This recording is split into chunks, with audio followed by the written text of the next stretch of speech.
तो दोस्तों कहा जाता है कि जो होता है अच्छे के लिए होता है और इसे अंतिम सत्य मानकर स्वीकार करते हुए आगे आने वाले समय के लिए आप सतर्क हो जाएं। इसके लिए स्ट्रैटेजी बनाकर आप अपनी तैयार रखिए और ऐसा ही कुछ देखने के लिए मिला है तेजस के मामले में।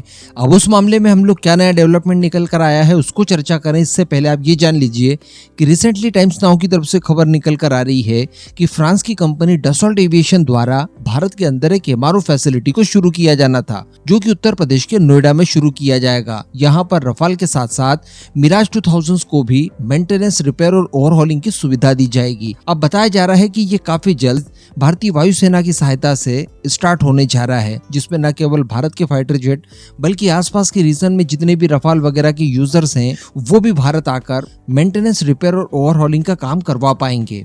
इसके लिए भारत काफी लंबे समय से परेशान हो रहा था, लेकिन फ्रांस की तरफ से कंडीशन रख दी गई थी कि पहले आप कम से कम 100 रफाल खरीदिए, उसके बाद ही हम लोग एमआरओ फैसिलिटी आपको दे सकते हैं।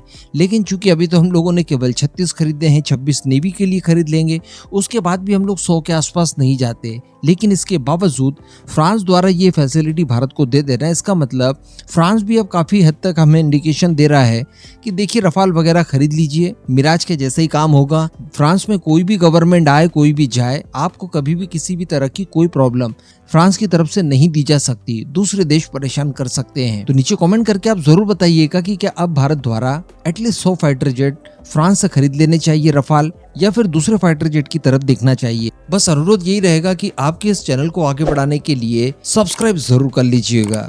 अब बात कर लीजिए हमारे स्वदेशी विकल्पों की। तो देखिए काफी लंबे समय से प्रॉब्लम चल रही है तेजस के इंजन को लेकर, जो कि अमेरिका द्वारा लटका दिए गए हैं। अब इसको लेकर 2-3 दिनों पहले हम लोगों ने क्या डिस्कस किया था कि देखिए एचएएल द्वारा अब अपने आगामी प्रोजेक्ट के ऊपर काफी कॉन्शियस होकर काम किया जा रहा है, जिसमें तेजस मार्क 2 और टेड बीएफ जैसे 2 महत्वपूर्ण प्रोजेक्ट हैं। इनको लेकर अब भारत द्वारा ये तैयारी कर ली गई है कि अगर अमेरिकन इंजन्स इनके लिए भी अगर नहीं मिल पाते तो इनमें दूसरे तरह के इंजन्स का इस्तेमाल आसानी से किया जा सके। इसको लेकर प्रोविजंस रखे जाएं, यानी हम लोग इन्हें ऐसे डिजाइन करें कि इन फ्यूचर अगर अमेरिका F414 इंजन भी हमें नहीं देता तो यहाँ पर हम लोग कावेरी इंजन का इस्तेमाल कर पाए, या फिर फ्रांस का जो M88 इंजन है जो कि रफाल वगैरह में लगता है इसका इस्तेमाल कर पाए, या किसी रशियन इंजन का इस्तेमाल कर पाए। तो इन सब के लिए इन दोनों ही विमानों को काफी ज्यादा फ्लेक्सिबल बनाया जाएगा।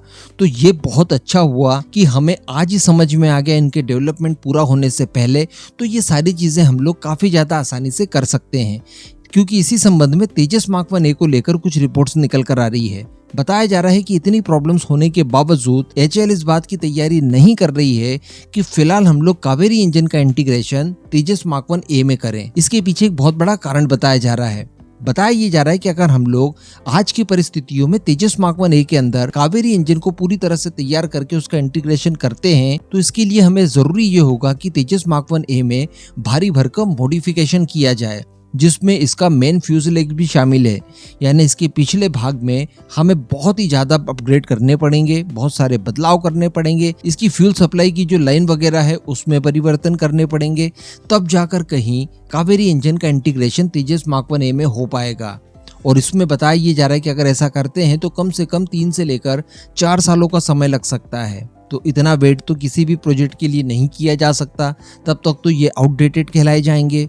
तो इस वजह से ऐसी कोई भी प्लानिंग फिलहाल एचएएल द्वारा नहीं रखी गई है। और जिस तेजस में हम लोग कावेरी इंजन का इंटीग्रेशन करके इसकी टेस्टिंग और सर्टिफिकेशन करवाएंगे, उसके लिए भी पुराने तेजस मार्क 1 को इस्तेमाल किया जाएगा, जो कि उसका ट्रेनर वेरिएंट होगा। इसमें जितने भी बदलाव वगैरह करने हैं या कावेरी इंजन में जो भी आफ्टर बर्नर अब ऐड वगैरह करना है, इन सभी में 3 साल का समय लेकर ये लोग चल रहे हैं। इन 3 सालों के अंदर कावेरी इंजन को भी आफ्टर बर्नर के साथ तैयार कर दिया जाएगा, उसका इंटीग्रेशन तेजस मार्क 1A में कर दिया जाएगा और उसके फ्लाइट टेस्ट वगैरह शुरू करवा दिए जाएंगे। और जो तेजस मार्क 1A की बात आती है, अगर मिड लाइफ इनके अंदर इंजन परिवर्तन की जरूरत पड़ती है तब जाकर हम लोग इनके अंदर मॉडिफिकेशन वगैरह करने के बारे में सोच सकते हैं। लेकिन फिलहाल हम लोग इस प्रोजेक्ट को आगे बढ़ाने के लिए कावेरी इंजन का इस्तेमाल नहीं कर सकते। अब अगर कावेरी का नहीं कर सकते तो मेरे ख्याल से दूसरे भी इंजन्स को इसके अंदर इनिशियली इंटीग्रेट करके फिर हम लोग काम चला लें, ये भी संभावनाएं नहीं दिखाई देती। तो देखिए बहुत अच्छा हुआ कि आज हमारे छोटे प्रोजेक्ट को अमेरिका द्वारा अटकाया गया, ताकि हमारे बड़े और महत्वपूर्ण प्रोजेक्ट इन सबसे बच जाएंगे।